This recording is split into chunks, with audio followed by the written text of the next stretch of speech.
Bonsoir à tous et bienvenue dans votre journal sur KMT, LCL et OM5 TV, sur les réseaux Free, Orange, Numéricable et Bouygues en France. Je suis en compagnie ce soir de Roland Laouché. Roland, bonsoir. Bonsoir Simaro et bonsoir à tous ceux qui nous font l'amitié de nous être fidèles ce soir. Voici quelques-uns des sujets que nous allons aborder ce soir. Ça y est, l'investiture officielle de Donald Trump, 45e président des États-Unis, a officiellement eu lieu aujourd'hui, vendredi 20 janvier. Le salon Oz, organisé par Martinique Développement au Palais des Congrès de Madiana, s'achève ce soir. Les salariés de la société HLM Ozanam sont en grève. La fondation Claude Emmanuel Blandin signait une convention cadre avec le rectorat de Martinique jeudi dernier. Et enfin, Cap Nord se lance dans l'aménagement de points de vue qui vont permettre d'admirer la beauté des paysages de la partie nord de notre île. Aujourd'hui, vendredi 20 janvier, jour historique suscitant de nombreuses polémiques, Donald Trump a été officiellement investi dans ses fonctions présidentielles aux États-Unis. Bien qu'un président américain se soit rarement confronté à une telle opposition nationale et internationale dès son élection, il convient d'attendre les premiers résultats de sa politique pour porter un réel jugement sur ce businessman qui n'a jamais été Roland au pouvoir. Oui, je suis complètement d'accord avec vous, il n'y a rien à dire. Moi, j'ai été très étonné et un peu désolé, je pense comme beaucoup de monde, de l'élection de Donald Trump, même si je pense que ses idées en matière de politique internationale, notamment le rapprochement avec la Russie, n'est pas si stupide que ça. Mais pour le reste, j'ai été vraiment choqué par ce personnage et je pense, comme tout le monde, qu'il faut attendre. Merci. Suite à l'échec des négociations annuelles obligatoires, les salariés de la société HLM Ozanam, affiliés à la CDTM et au syndicat Force ouvrière, sont entrés en grève. Ils réclament une revalorisation de leur salaire et une meilleure organisation du travail. Depuis le début de la semaine, nous vous l'avons dit, l'abattoir départemental du Lamentin est fermé suite au grave dysfonctionnement. Il y a une canalisation de gaz.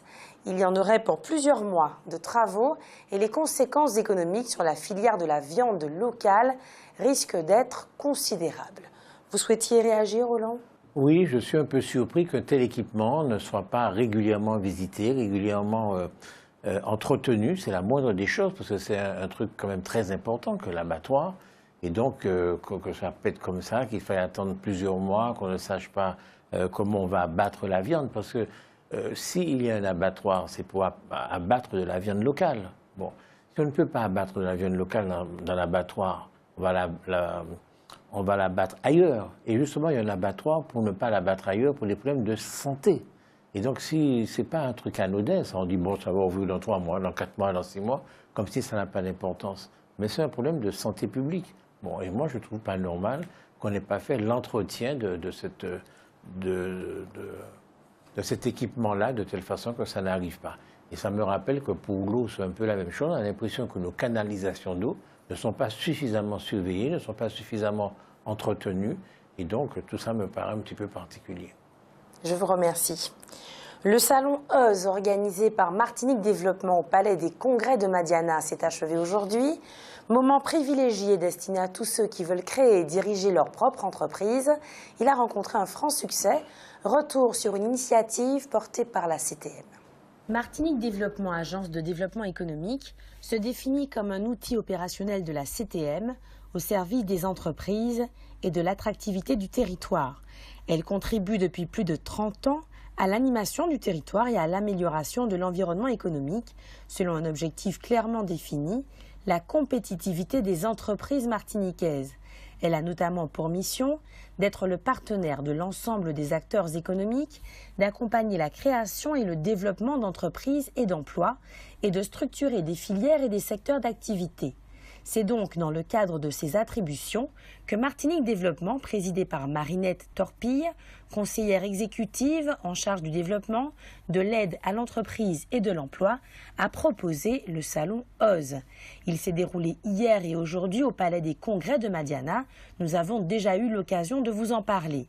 2 journées donc présentées comme un rendez-vous incontournable pour les entrepreneurs ou futurs entrepreneurs qui ont souvent besoin d'aide et de conseils pour mener à bien leurs projets, de l'idée de départ à la création de l'entreprise proprement dite, en passant par la problématique de la transmission au moment de la retraite. Ce sont ainsi des outils et des méthodes de travail bien spécifiques qui ont été présentés pour permettre à ceux qui le souhaitent d'aller au bout de leur projet. Notons qu'hier, Alfred Marie-Jeanne, le président de la collectivité territoriale de Martinique, a visité les stands du salon, tout comme les centaines de visiteurs qui se sont pressés dans les allées depuis hier, aperçus en images.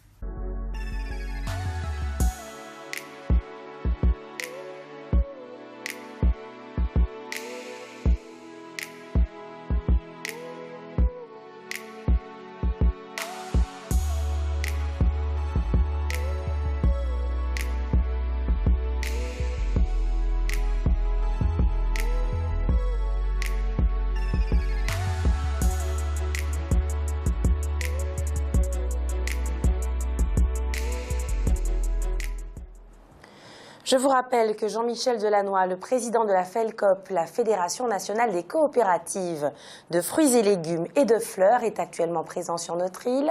Afin de susciter l'adhésion de nos professionnels martiniquais, cette année, M. Delannoy a donc choisi d'organiser en Martinique le conseil d'administration de sa fédération.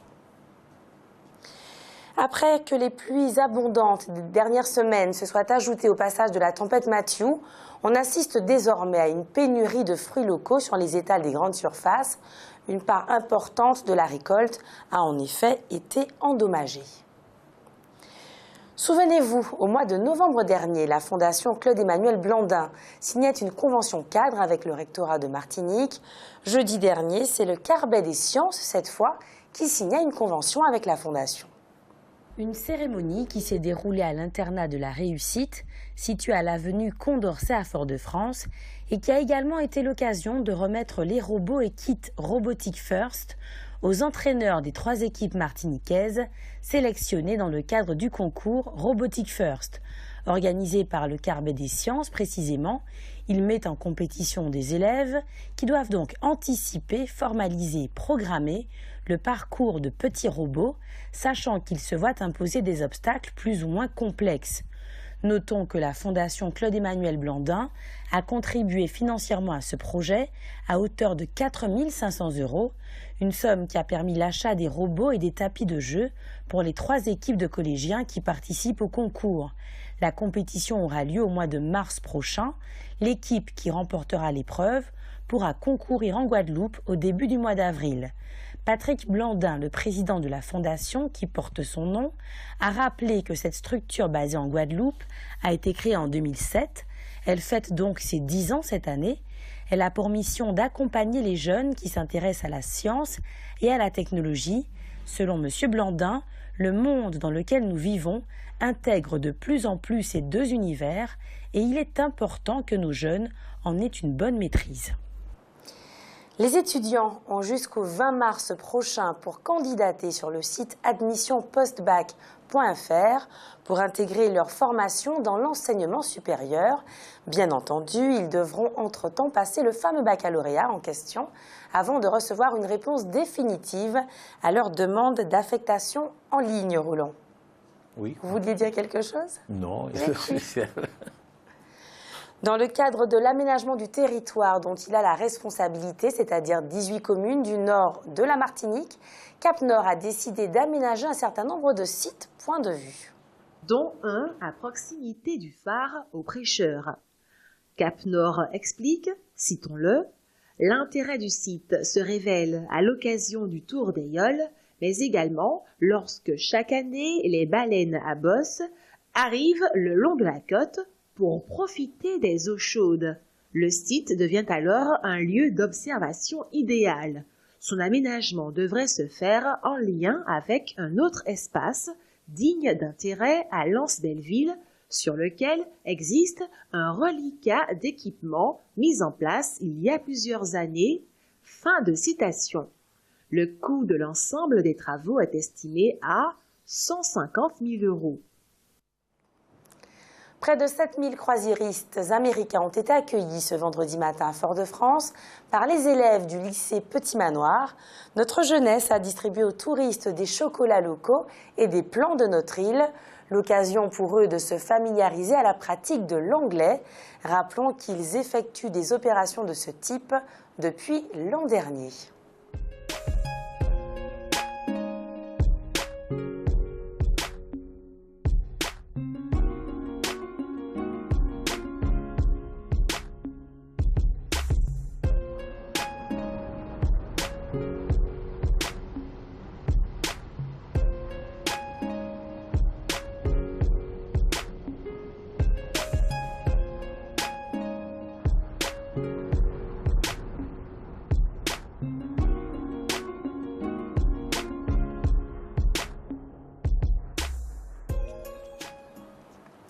Ce week-end, plus de 2000 participants venus de la Martinique, bien sûr, de la Guadeloupe, de la Guyane et de l'Hexagone se rendront au François pour participer à la fameuse course Frappadingue, un véritable parcours du combattant où se rencontreront pendant plusieurs heures des équipes d'amateurs et de sportifs dans un esprit qui se veut plus festif que compétitif. Notons que tous les moyens nécessaires seront déployés sur place pour garantir la sécurité. On a notamment prévu la présence d'une trentaine de secouristes. À partir du 20 mars prochain, une réorganisation des services de l'État dans les Outre-mer va intervenir. C'est le plan préfecture nouvelle génération.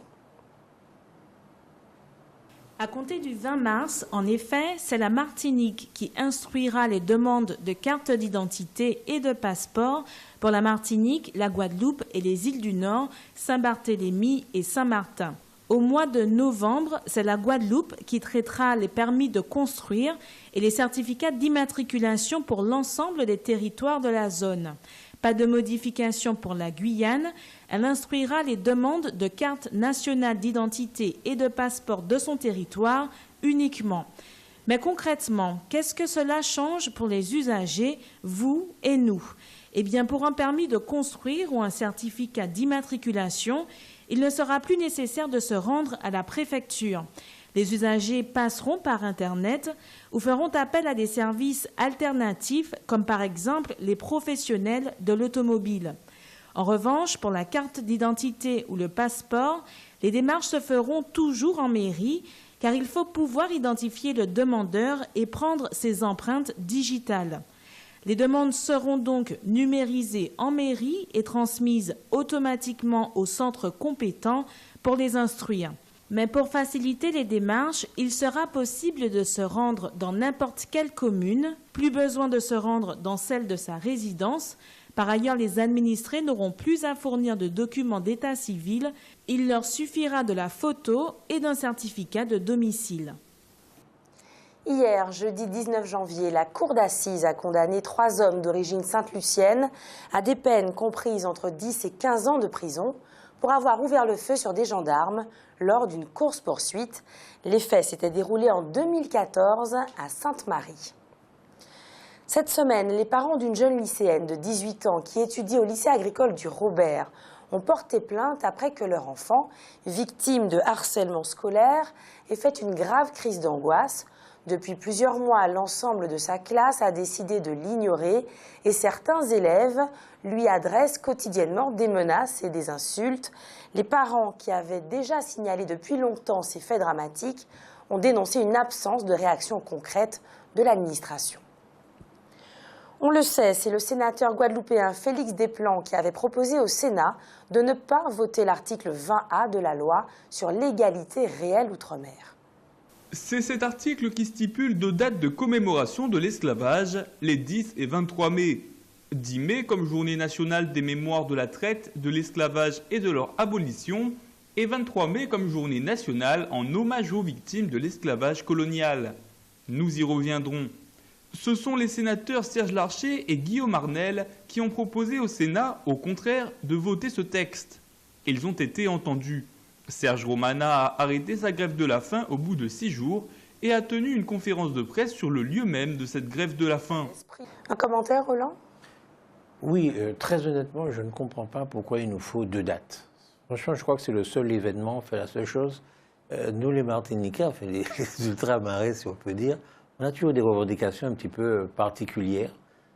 C'est bizarre. Moi, je serais pour qu'il y ait une date contre l'esclavage dans toute la Caraïbe et dans tous les États-Unis, même en Amérique du Sud. Et c'est ce qu'a compris l'UNESCO, parce que l'UNESCO a choisi la date du 23 août, donc une date pour tout le monde, et puis dans chaque territoire, des dates particulières, parce que chaque territoire a son histoire particulière.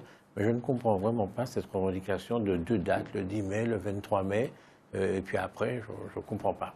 Alors je respecte M. Romana qui a fait sa grève de la faim, c'est toujours respectable, un homme qui lutte pour ses convictions, mais honnêtement, je n'arrive pas à comprendre.